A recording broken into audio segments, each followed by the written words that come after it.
Hindi nga alam, hindi lang yun. Kasi yung, nakita mo naman ang mainstream media. Opo. Nung nagsalita yung Diskaya at binanggit yung mga 17, ito wala akong sinasabi, binanggit lang. Opo, opo. Hanggang doon lang tayo, binanggit. Depende na kung saan anong kapupuntahan ng pagdinig na ito. Pero maliwanag na nagbanggit siya ng 17 pangalan. Opo. O tingnan mo yung mainstream media. Hindi naman hindi masyadong kinagat yun eh. Pero nagsalita yung Hernandez at binanggit yung dalawang senador, sumambulat kaagad eh. Ganun ba? Ngayon, ang pinagtataka ko naman sa panig ng aming leader, ako naman kayo rin naman siguro napapansin ninyo eh. Pagka yung Diskaya ang nagsasalita, ayaw niyang paniwalaan. Aha. Oo.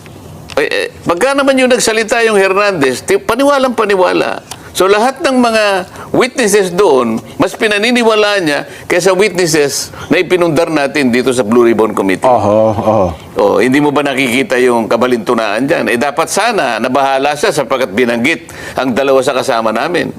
Pero wala kaming makita na ano eh. Kung ba hindi nabanggit, halimbawa, walang nabanggit na gusto ba niya, si Diskaya nagbanggit din ng na senador, gano'n ba? Bakit magugustuhin niya yun? Si Senate President. Nakuha mo ba yun? Tama, oo. Dagdagan mo pa na yung Diskaya talaga namang kalabang politika ng kanyang pamangkin.